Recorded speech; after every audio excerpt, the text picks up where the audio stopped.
बिस्मिल्लाहिर्रहमानिर्रहीम। मैं हूँ अनवार अब्बासी और आप देख रहे हैं मेरा यूट्यूब चैनल। आज मेरे साथ तशरीफ़ रखते हैं असगर चौधरी। किसी तारफ़ के मुताज नहीं है, सीनियर सहाफ़ी हैं और वर्ल्ड न्यूज़ नेटवर्क के CEO हैं। तो इनसे बात होगी तहसील लोरा के हवाले से, जो सियासी गेमा गेमी है और इस वक्त जो वहाँ पर इलेक्शन कैंपेन्स है वो अरूज पा रहे हैं, उस पर बात होगी। चौधरी साहब, वेलकम, आपको प्रोग्राम में खुश आमदीद कहते हैं।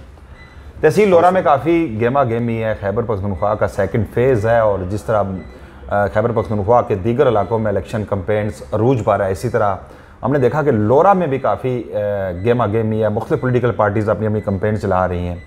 एनवायरनमेंट कैसा है, रवैये कैसे हैं? बहुत शुक्रिया अनवार भाई। आप हमेशा से खैर अपने इलाके से टच ही रहे हैं, आज से नहीं रहे हैं। एक अरसे तक आपने सर्व किया है, नेशनल पेपर में सर्व किया है, रीजन में मेरे ख्याल में तो नाम ही आपने लोरे की क्राइड लाइन लेकर आए और यकीनन आप ग्राउंड की सूरत हाल से बड़े आगाह होंगे। मैं लास्ट 2 दिन का अभी ये विज़िट था, मैं रात को ही वापस आया हूँ। बिलाशुबा एक मैंने उसे इंतखाबी बुखार का नाम दिया है कि बुखार सी सूरत हाल है इस वक्त। और सोशल मीडिया को तो आप भी बड़ा मॉनिटर कर रहे हो। बड़ा इस वक्त अहम टूल जो है वो सोशल मीडिया है। पोस्टें धड़ाधड़ चल रही हैं, आपको भी बहुत सी खबरें आ रही हैं, वॉल के ऊपर भी आप देख रहे हैं। तो अच्छी गेमा गेमी शुरुआत बहुत अच्छी है, बड़ी पॉजिटिव है। जो कुछ ख़तरात थे, खदशात थे, वो अभी तक तो सामने नहीं आए। अल्लाह करे कि लेकिन वो तो एंड पे आते हैं ना। मामूल ये होता है जो इलेक्शन के अयाम होते हैं, बिलखसूस 2 या 3 दिन होते हैं, तो इस तरह की सूरत हाल जिसकी तरफ इशारा आप कर रहे हैं वो तो खासकर पोलिंग डे वाले दिन होते हैं। तो बहरहाल काफ़ी लोग अवेयर हो चुके हैं, काफ़ी चूँकि पोलिटिकल मेच्योरिटी आ चुकी है लोगों में, मुख्तलिफ पोलिटिकल पार्टीज़ में। आप क्या समझते हैं कि तहसील लोरा में इस वक्त जो सियासी सूरत हाल है उसके तनाज़ुर में अगर देखा जाए तो कौन सी पोलिटिकल पार्टीज़ ऐसी हैं जिनके दरमियान मुकाबला हो सकता है?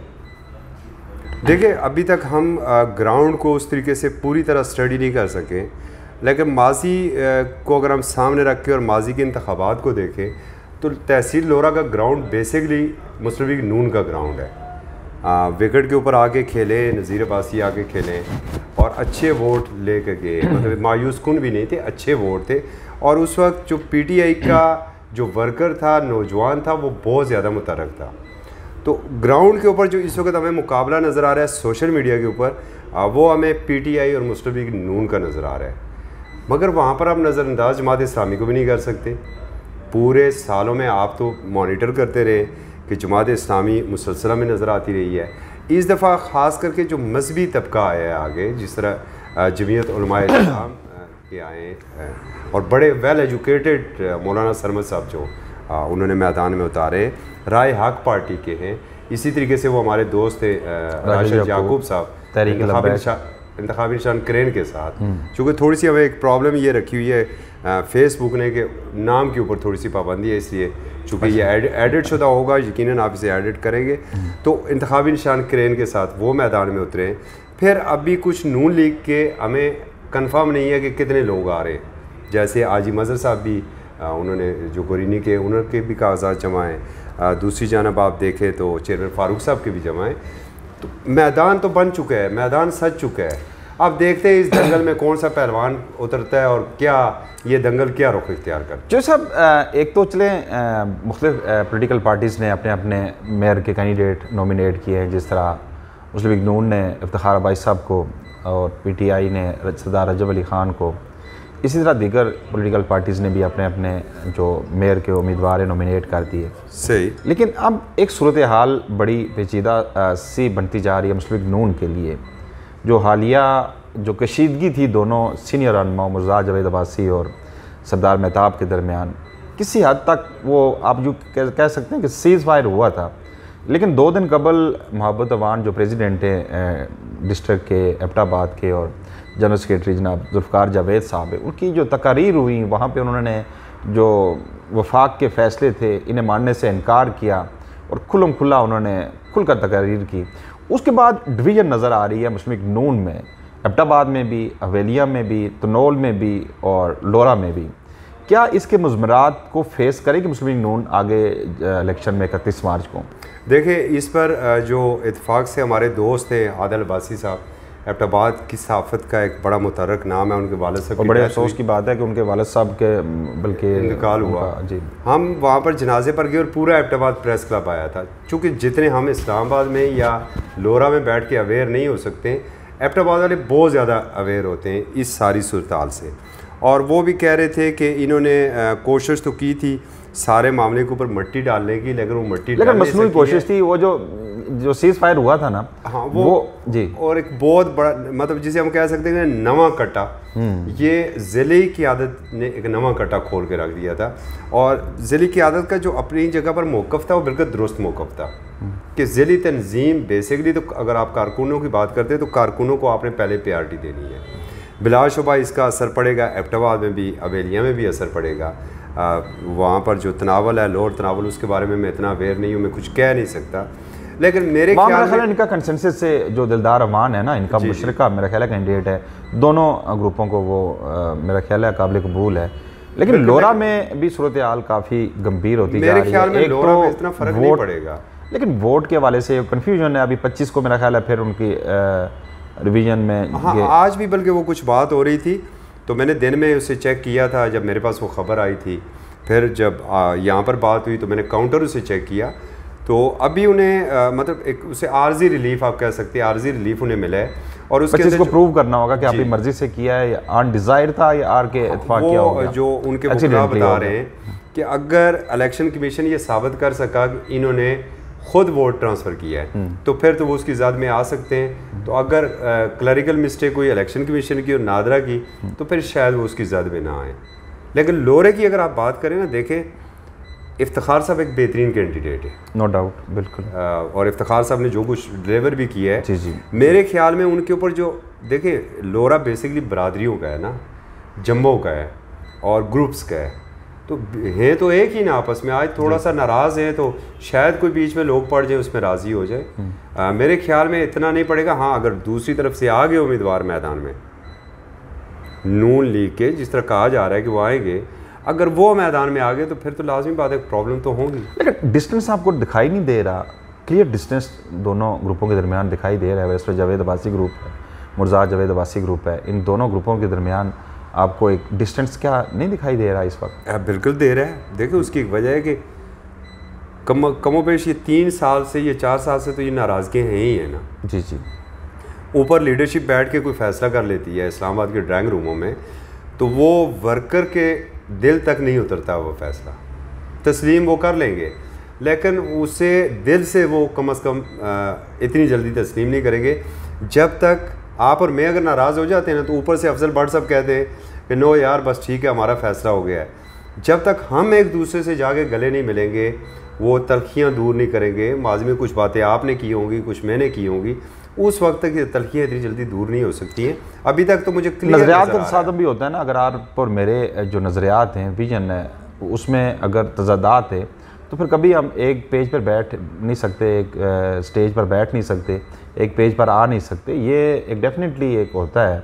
और दूसरा ये पर्सनैलिटी क्लैशेस भी होती हैं, मतलब एक कंस्टिट्यूंसी में दोनों हैं तो डेफिनेटली एक कहता है जी मैं शेर हूँ, दूसरा कहता है मैं सवा शेर हूँ, तो ये चीज़ें तो होंगी। पहले तो हल्का इन्हें 15-16 था, अब चूँकि एक ही हल्का हो गया तो इस वजह से थोड़ा सा ये प्रॉब्लम आ रहा है, जिस वजह से चले मुस्लिम लीग नून पे तो बात होगी। अब मैं एक तरफ एक तैराना नज़र आप डालें पाकिस्तान तहरीक इंसाफ पर भी, सरदार रजब अली ख़ान को टिकट मिल गया, मजबूत कैंडिडेट है, लेकिन दूसरी जानब सरदार फजल हादी को भी नज़रअंदाज नहीं किया जा सकता। आज भी उनकी इस्लामाबाद में मुबैना तौर पर उनकी एक मीटिंग हुई है। मे बी के मतलब मुस्लिम लीग नून का वो नाराज़ ग्रुप जिनको टिकट नहीं मिला, शायद उन्हें पुश अप कर रहा हो कि आप मैदान में आएँ, हम सपोर्ट करेंगे और आप आएँ, चूँकि आप पॉपुलर शख्सियत हैं। तो इससे पाकिस्तान तहरीक इंसाफ को क्या फ़र्क पड़ सकता है? देखिए फ़र्क तो डेफिनेटली पड़ेगा।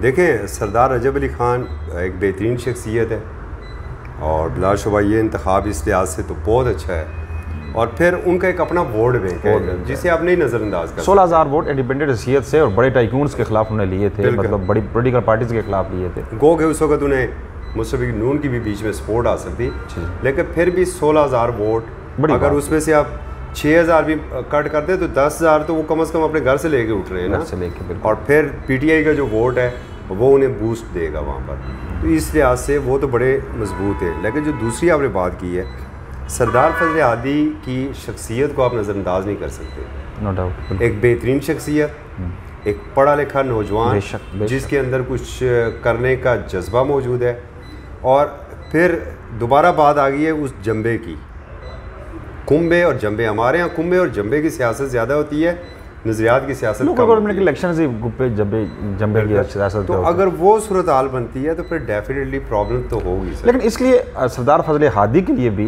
मतलब ये होगा कि नुकसान ये हो सकता है कि एक वो कह सकते हैं ना कि एक रोशन फेस है पाकिस्तान तहरीक इंसाफ का, नौजवान, एनर्जेटिक, हाईली एजुकेटेड, मतलब एक रॉयल फैमिली से, पॉलिटिकल फैमिली से उनका ताल्लुक है।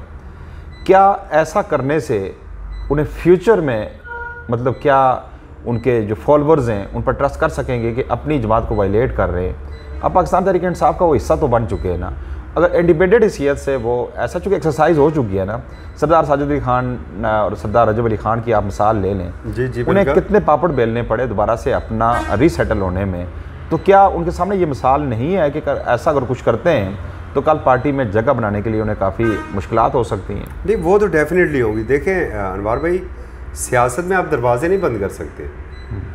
आपको पता है कि वो जिस जमात से आए शायद उस जमात में भी आज उनके लिए दरवाजे खुले हुए हों, लेकिन ये ज़रूर होगा कि अगर ऐसे मौके के ऊपर वो करते हैं और फिर खुदा ना खास्ता उनकी पार्टी ये सीट लूज़ कर जाती है तो फिर वापसी तकरीबन नामुमकिन, सारा इल्ज़ाम उन पे आएगा। जी बिल्कुल, क्योंकि इंट्रा पार्टी इनके अख्तिलाफ़ात की वजह से पार्टी कर सकते। लेकिन इस जो सेकंड फेज़ को वज़ीर-ए-आज़म इमरान खान ज़ाती तौर पर देख रहे। आज भी उनकी कोर कमेटी का इजलास हुआ, रशिया जाने से पहले उनका इजलास था, बिलखसूस जो मेन जो एजेंडा था यही बल्दियाती इलेक्शन थे।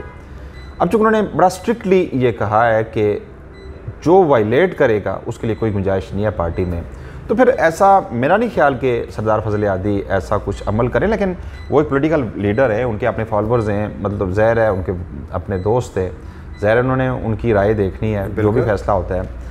अच्छा चौधरी साहब, चूँकि हम अमूमन जब भी बात करते हैं तो मुस्लिम लीग नून पे और PTI पे बात करते हैं, वहाँ पर दीगर पॉलिटिकल पार्टीज़ भी हैं जिनका इन्फ्लुएंस उस इलाके में अच्छा खासा है, जिसमें जमात इस्लामी है, राय हक पार्टी है, राशिद यकूब साहब की पार्टी है और जमीयत उलमा इस्लाम है। ये चूँकि मजहबी वोट जो है इनका अच्छा खासा वोट वहाँ पर है। बिल्कुल, ये पॉलिटिकल पार्टीज़ आल दो की इस पोजीशन में तो नहीं है कि वहाँ से तहसील मेयर मुंतखब करा सकें। कौन सी पॉलिटिकल पार्टीज़ को ज़्यादा डैमेज कर सकती हैं इनका जो वोट बैंक है? देखें वो कहते हैं ना क्रिकेट में आखिरी बाल तक आप कुछ नहीं कह सकते, तो 31 मार्च की रात तक कुछ नहीं कह सकते। मजहबी तबका जो है वो मोटिवेट कर सकता है पब्लिक को, हो सकता है पब्लिक अचानक उनके साथ। आप हमारे सामने मिसाल है यहाँ पर अब्दुल रज़ाक अब्बासी साहब जो जमात इस्लामी के टिकट से इलेक्शन लड़े थे, एक भारी वोट बैंक उन्होंने तहसील लोरा से लिया था जो कि जमात इस्लामी का वोट बैंक नहीं था। लोगों ने उनकी शख्सियत के ऊपर एतमाद किया था और उन्हें वोट दिया था। बहुत से पोलिंग स्टेशन वो जीते थे। JUI है, पहली दफ़ा सामने आई है। राय हक पार्टी है, पहली दफ़ा सामने आई है। अच्छा, उनके वर्कर बड़े कमिटेड वर्कर हैं। जी जी। और मोस्टली आप देखें तो मसाजिद में इमाम मस्जिद जो है ना वो इनसे एफिलेटेड हैं किसी न किसी हद तक, तो वो भी बड़ा एक असर पड़ता है। तो हो सकता है, लेकिन फ़र्क पड़ेगा नून लीग का वोट बैंक इस पर बिल्कुल मुतासर होगा। अच्छा, अब आते हैं एबटाबाद की, चूँकि बड़ी एक तहसील है, 32 यूनियन कौंसल यूसीज़ है, उसमें 2 नेशनल असम्बली के और 4 प्रोविंशियल असम्बली के हल्कों पर मुश्तमिल है। एक बड़ा मुश्किल वहाँ पर जो इलेक्शन होगा। वहाँ पाकिस्तान तहरीक इंसाफ की तरफ से शुजात नबी को नॉमिनेट किया गया है। कुछ ख़बरें ऐसी भी आ रही थी कि सरदार शेर बहादुर को टिकट दिया जा रहा है पाकिस्तान तहरीक इंसाफ का, लेकिन ऐसा नहीं हुआ, या उन्होंने लिया नहीं है या कि उनकी शायद ऐसी थी या कि कुछ बीच में हुआ ऐसा। अब इस वक्त चूँकि एक तरफ तो मोहब्बत अवान और जुल्फ़िकार जावेद खुलकर सरदार शामून की मुखालफत में डिवीज़न है ना वहाँ पे मुस्लिम लीग नून में, दूसरी तरफ सरदार शेर बहादुर एक मजबूत इंडिपेंडेंट वहाँ पे कैंडिडेट है। इस वक्त आपकी नज़र में पॉलिटिकल क्या सूरत हाल है एबटाबाद की? कौन सा ऐसा कैंडिडेट है जो वहाँ उस नशिस्त को आसानी से जीत सकता है। आसानी से तो नहीं कह सकते, लेकिन जीत अब्दुल रज़ाक अब्बासी साहब को भी वहाँ पे नज़रअंदाज नहीं किया जा सकता। तो क्या आपकी नज़र से में क्या है उसकी सूरत हाल इस वक्त? अनवर भाई देखें, मैं ये समझता हूँ कि इस दौर में जो लोग PTI का टिकट ले रहे हैं ना, वो हकीकी मानों में मुजाहिद हैं। ग्राउंड उनके लिए नहीं है। लेकिन जब आप ग्राउंड के ऊपर जाते हैं तो ग्राउंड इस वक्त महंगाई खेल के लिए उनके लिए नहीं है। बैड गवर्नेंस, महंगाई, ये सबसे बड़ा और हर कॉमन पर्सन का यही इशू है। देखिए, लोकल गवर्नमेंट इलेक्शंस में वो नहीं देखते कि आपकी फॉरेन पॉलिसी क्या है, आपके माशी इशारे क्या जा रहे हैं, आपने मतलब अपना एक मुल्क का इमेज क्या आपने किया है, सेहत कार्ड क्या है, बाकी यकसा निज़ाम तालीम क्या है। बहुत सारी ऐसी चीज़ें हैं जो वहाँ पे जो लोकल गवर्नमेंट इलेक्शंस में जो देहातों के लोगों को नज़र नहीं आती। उन्हें नज़र आता है कि आटा कितने रुपए का किलो हो गया, आलू कितने, चीनी कितने की मिल रही है हमें, मतलब ये चीज़ें रोज़मर्रा अशिया की ज़रूरियात जो होती हैं उनकी नज़र में वो होती है, महंगाई वो कहलाती है। उन्हें इस चीज़ से कोई गर्ज नहीं है। देहातों में लोगों ने, हर किसी ने, उनके पास कार नहीं होती कि वो उसमें फ्यूल डालेगा, कि उसका ये भी इफ़ेक्ट पड़ रहा है। जब फ्यूल की प्राइसेस इंक्रीज़ होती है तो डेफिनेट उसका आम अशिया ज़रूरिया पर ज़रूर असर पड़ता है। लेकिन ये चीज़ महंगाई पाकिस्तान तहरीक इंसाफ के गले ज़रूर पड़ेगी। और दूसरा, जो इनके इंट्रा पार्टी इख्तलाफात होते हैं, जब एक कैंडिडेट को टिकट दिया जाता है तो दूसरा कैंडिडेट उसी के खिलाफ खड़ा हो जाता है, ये भी सबसे बड़ा जो फैक्टर है पाकिस्तान शेयर बाजार में किस चीज़ की कमी है जी?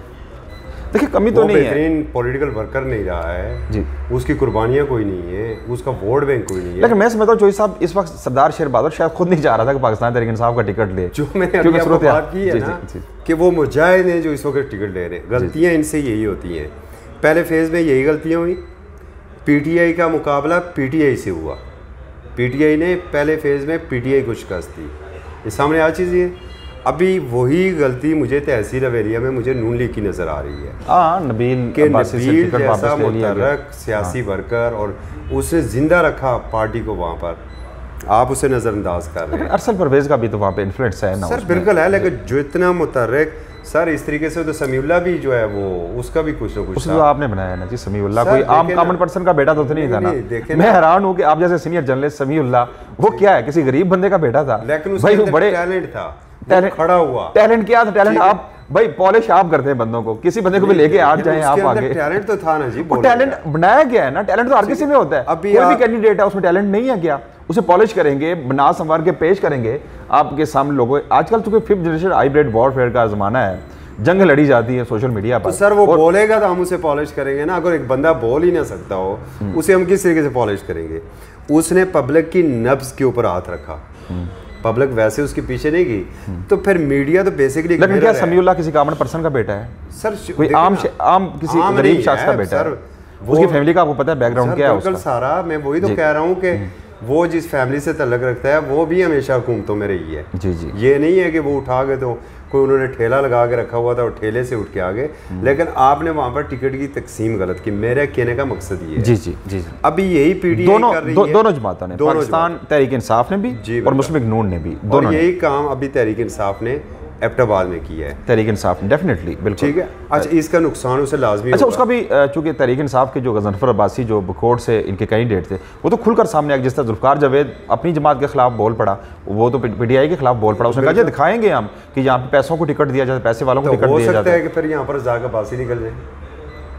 लेकिन हाँ, ये बहुत मुश्किल इलेक्शन है एबटाबाद। लेकिन सरदार शेर बहादुर को वहाँ पे आप नज़रअंदाज नहीं कर सकते। लेकिन ऑनेस्टली अगर मैं एनालाइज करूँ इस चीज़ को, तो वहाँ पर इस वक्त में पाकिस्तान तहरीक इंसाफ मुझे चौथे दर्जे की जमात दिखाई दे रही है। वहाँ पर मैं समझता हूँ इस वक्त मैं अगर रैंक में दूँ तो सबसे पहले मैं शेर बहादुर को दूँगा, सरदार शमून को दूँगा, रज़ाक अब्बासी को दूँगा और फिर शुजा नबी को दूंगा। ऑनेस्टली अगर इस चीज़ को अगर ये आपस में इनके रिफ्ट ख़त्म हो गई ना सर नून लीग से जी, तो शमून यार साहब के पोजीशन ज़्यादा मजबूत होगी। सरदार मेहताब एक बड़ा नाम है इसमें, और उसके बाद कोई शक नहीं कि सरदार शेर बहादुर, और फिर आपकी भी पूरी कोशिश है, सरदार अदरीस साहब भी उनके पीछे हैं। ठीक है, बाकी दो सरदार अदरीस साहब बहुत सियासी गलतियाँ कर रहे हैं, बार बार गलतियाँ कर रहे हैं। चूँकि हमारे दोस्त हैं, बड़ी कोशिश कर रहे हैं हमें कि उन्हें ट्रैक पर लाने की कोशिश कर रहे हैं, वो फिर डी ट्रैक हो जाते हैं। सीधा उन्हें लाने की कोशिश कर रहे हैं लेकिन डी ट्रैक हो जाते हैं। देखें मतलब खैर इस चीज़ को हम सर मैं उन्हें बड़ा समझदार सियासतदान समझता हूँ। जी जी। वेरी ऑनेस्टली मैं लेकिन यहाँ वो गलती कर रहे पूरे हैं। पाकिस्तान में मैं 2 बंदों को समझदार सियासतदान कहता हूँ। मौलाना फजल रहमान और सरदार अदरीस। एक शेख रशीद साहब हैं हमारे वज़ीर दाखिला साहब, अच्छा अच्छा। बहुत समझदार हैं, और दूसरे सरदार अदरीस साहब। सरदार अदरीस का नफ्स समझते हैं। देखें उसका मतलब एक कॉमन पर्सन की वो आवाज़ है, एक आम आदमी की वो आवाज़ है। मतलब उसका जो रवैया है अपने दोस्तों के साथ, कारकुनान के साथ, वोटर्स के साथ, बड़ा पोलाइट, तो बड़ा शेख फ्रेंडली का नहीं है। हाँ ये वो सुबह उठ के आपके पास आ जाएगा, लेकिन आप तो नहीं है ना, नाश्ता मुझे कराएं। हाँ वो तो ज़हर है उसका, किसी थड़े के ऊपर बैठ जाएगा, लेकिन के ऊपर बैठ आप जाएगा। एबटाबाद की सियासत में सरदार अदरीस को नज़रअंदाज नहीं कर सकते, क्योंकि जो गलियात का वोट बैंक है इस वक्त बड़ा वोट बैंक है सरदार अदरीस के पास भी। लेकिन डेफिनेटली इस वक्त वो पाकिस्तान तहरीक इंसाफ के साथ ही खड़े हैं। कल मेरी उनसे बात हुई है, जिस तरह पहले फेज में खड़े थे कुछ लोग। चले नहीं चले, ये सवाल बेसिकली सवाल आप कर रहे हैं, लेकिन चूँकि आप बहुत ज़्यादा समझते हैं एबटाबाद की सियासत को, और पीटीआई को कम से कम आप मुझसे बहुत ज़्यादा समझते हैं, क्या वो पीटीआई के साथ खड़े उसी तरह जिस तरह पहले फेज में पीटीआई के साथ खड़ी थी? अब मुझे सारी बातें मुझसे आप ना उगलवाएं, कुछ बहुत सारी कॉन्फिडेंशियल बातें हैं जो जदून का शहर है, मुश्ताक गनी का वो शहर है, देखें मैं अगर उसको कलंदर लोधी का वो शहर है। अच्छा, लेकिन वो मैं ऑफ द रिकॉर्ड आपको बता देता हूँ कहाँ खड़े हैं, क्या है क्या नहीं है। लेकिन सरदार अदरीस डेफिनेटली उनकी मुलाकात हुई है परवेज़ खट्टक साहब से, इसके अलावा मुश्ताक गनी साहब से हुई है, और दीगर जो इनके सीनियर क़यादत थी वहाँ पे अली जदून साहब थे। तो उन्होंने ये वादा किया है कि मैं पार्टी के साथ खड़ा हूँगा, पार्टी के कैंडिडेट चाहे हवेलियाँ में, एबटाबाद में, लोरा में, तनोल में, उनके साथ खड़ा हूँगा। और मेरा ख्याल है कि वो अगले इलेक्शन की तैयारी कर रहे हैं, जो प्रोविंशियल मतलब लोरा में वो रजब साहब की इंतखाबी कैंपेन के लिए आएंगे। डेफिनेटली आएंगे। गुड, ये तो लोरा वालों के लिए बड़ी खबर है। बिल्कुल आएंगे, वो बिल्कुल आएंगे। कुछ दिनों से ये बातें चल रही थी कि सरदार अदरीस ग्रुप, लेकिन यहाँ पे ग्रुप्स की सियासत नहीं होगी। मेरा ख्याल है कि अगर दानिशमंदी का मुजाहरा किया सरदार अदरीस ने तो पाकिस्तान तहरीक इंसाफ के साथ खड़े होंगे और सरदार रजब अली खान की वहाँ पे हमायत करेंगे लोरा में। मे भी कल वो नेशनल असम्बली के टिकट पे आ सकते हैं, बिल्कुल आ सकते हैं। तो फिर क्या सरदार रजब अली खान की उन्हें ज़रूरत नहीं पड़ेगी, लोरा की ज़रूरत नहीं पड़ेगी, और एबटाबाद में यकीनन शेर बहादुर साहब की उन्हें ज़रूरत पड़ेगी। तो फिर वही बात आप ये बात जो आप मेरे मुंह से गुलवाना चाह रहे थे आप खुद कह रहे हैं। बहरहाल खैर चलें नाजरीन, बात हुई सियासी सूरत हाल पर, और एक चीज़ चलते चलते मैं चौधरी साहब से और मैं करना चाहूँगा।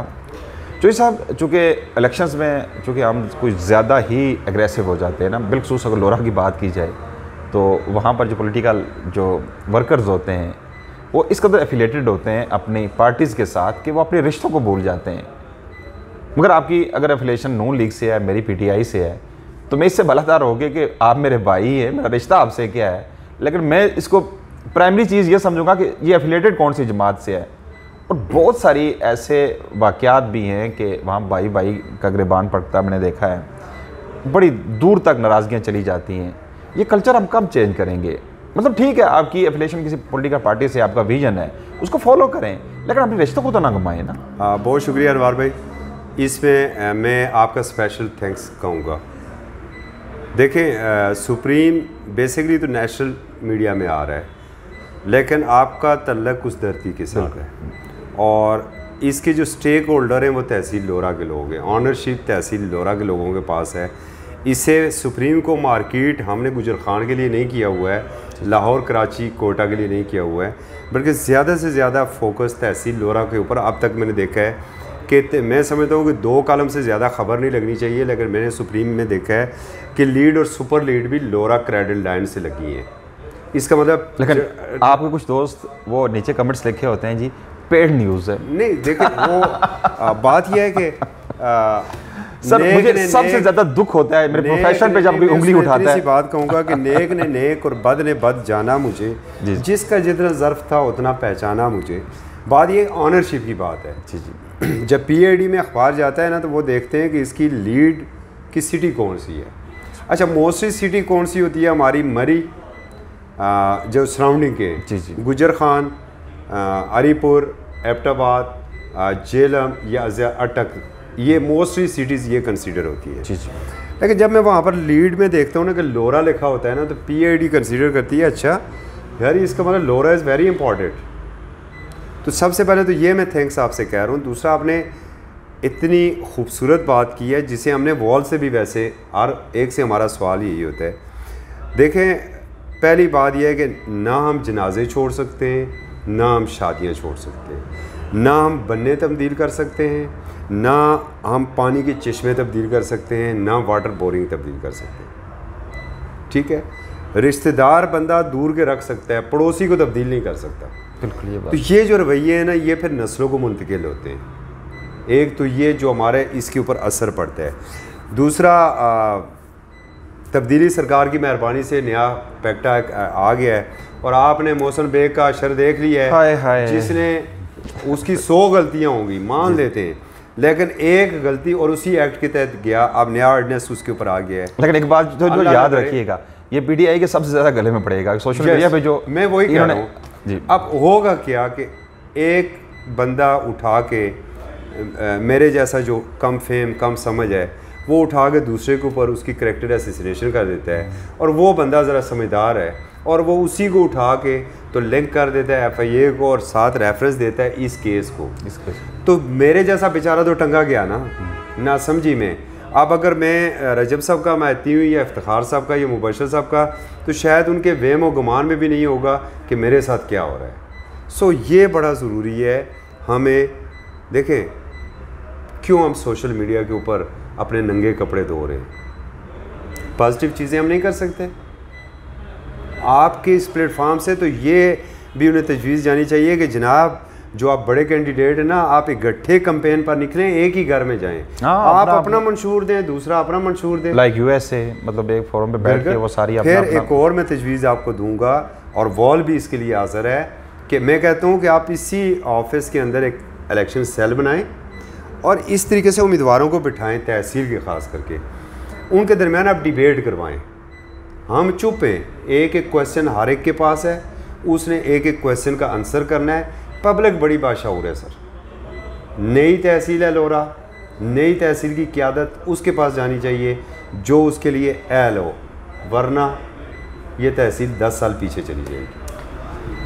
बहुत खूबसूरत बात की जो साहब आपने, और इंशाल्लाह इस पर कोशिश भी करेंगे, आपका तावन चाहिए होगा। वर्ल्ड न्यूज़ नेटवर्क आपका चूँकि तहसील लोरा की आवाज़ है, और मुझे बड़ी खुशी होती है, और मैं अक्सर लोगों से ये सुनता हूँ कि आप बिलखुसूस अपनी जो लैंग्वेज है, अपनी पहाड़ी ज़बान है, उसको भी प्रमोट कर रहे हैं, अपने कल्चर को प्रमोट कर रहे हैं और अपने लोगों को प्रमोट कर रहे हैं। वो अपने लोग अपने इलाके की आवाज़ बन रहे हैं, लोरा की आवाज़ बन रहे हैं। डेफिनेटली जब शुरू में, जब मैं भी मैंने जंग में ख़बरें, PTV, मुख्तलिफ न्यूज़, पाकिस्तान अखबार, इसके अलावा रोज़ TV, जब मैं बात किया करता था लोरा की, तो बहुत सारे मेरे दोस्त, जर्नलिस्ट दोस्त जो चौधरी साहब भी जानते हैं जी, कि वो कहते यार ये लोरा कौन सी जगह है। लेकिन अब लोरा हर ज़बान पे अब कॉमन लफ्ज़ बन चुका है, वॉइस ऑफ लोरा के ज़रिए। और जिस तरह चौधरी साहब लोरा की आवाज़ बने, यकीनन लोरा को अब अपने नेशनल लेवल, ना सिर्फ नेशनल लेवल बल्कि इंटरनेशनल लेवल पे मैं देख रहा होता हूँ कि इनके बहुत सारे जो वेवर्स हैं, कोई UAE से है, कोई UK से है, कोई जापान से है, कोई फ्रांस से है, कोई सऊदी अरेबिया से है, कोई USA से है, कोई चाइना से है। अक्सर मैं देखता हूँ उनके प्रोग्राम्स में वो पार्टिसिपेट कर रहे होते हैं। यूँ लोरा की आवाज़ पूरी दुनिया में जा रही होती है, और ये ग्लोबल विलेज जो पूरी दुनिया है उसका एक पार्ट बन चुका है। और इस वक्त जो चूँकि ये दौर ही है, चूँकि डिजिटलाइज हो चुकी है पूरी दुनिया, तो उसके ज़रिए जिस तरह आवाज़ आपकी बुलंद कर रहे हैं चौधरी साहब, मैं भी आपका मशकूर हूँ, क्योंकि मेरा भी ताल्लुक उसी इलाके से है। तो इंशाल्लाह हम कोशिश यही करते हैं कि एक मुस्बत चेहरा लोरे का हम दुनिया को दिखा सकें। लेकिन मैं यहाँ पर मुझे शिकवा भी अपने लोगों से है, कुछ मेरे दोस्त बिलो द बेल्ट जाकर बड़े इंतहाई मतलब इस तरह के कमेंट्स कर देते हैं, भाई ये अगर हम नून लीग की बात करते हैं तो पीटीआई वाले हमें नंगा करना शुरू कर देते हैं, पीटीआई वालों की बात करते हैं नून लीग वाले हमें करना शुरू कर देते हैं। अगर इन दोनों जमातों को हम मिला के करते हैं, भाई दोनों बड़े अच्छे हैं, सादकुल अमीन है, तो दूसरी जो मजहबी जमातें हैं उनके कारकुनान। कल एक दोस्त ने मुझे फ़ोन किया माजरत के साथ, भाई आपने इंटरव्यू किया है मौलाना जमशेद साहब का, और उसमें आपने ये क्यों कहा है कि मौलाना फजल रहमान अपने कौल फेल में तजादात रखते हैं। मैंने कहा जी मैंने खुदा न ख्वास्ता मैंने कोई अहादीस का कोई गलत मफहूम बयान नहीं कर दिया, कुछ भी तजादात मेरे सामने आप बैठे हैं, मैं आपको 100 तजादात मौलाना फजल रहमान साहब के मैं गिनवा सकता हूँ, आप आए तो सही मेरे साथ बैठे। कहते हैं जी उस तरह इमरान खान के साथ के तो 1000 होंगे। मैंने कहा 1 लाख होंगे। भाई इसका जवाब आपको कोई आकर पीटीआई का देगा ना। कोई मैं यहाँ पर जब बैठता हूँ, हम ऑन द कैमरा कैमरे के सामने जब बैठे होते हैं, आप बिलीव करें कि मेरी कोई पॉलिटिकल पार्टी नहीं है। मेरे लिए मुस्लिम लीग नून, पीटीआई, जेयूएफ, जमात इस्लामी, दीगर मजहबी जमातें मेरे लिए तमाम यकसां हैं। हम तमाम पॉलिटिकल वर्कर्स को यकसां इज्जत देते हैं। हमारे लिए तमाम मुतबेर हैं, तमाम पॉलिटिकल पार्टीज़ के लीडर हमारे लिए काबिल इज्जत है।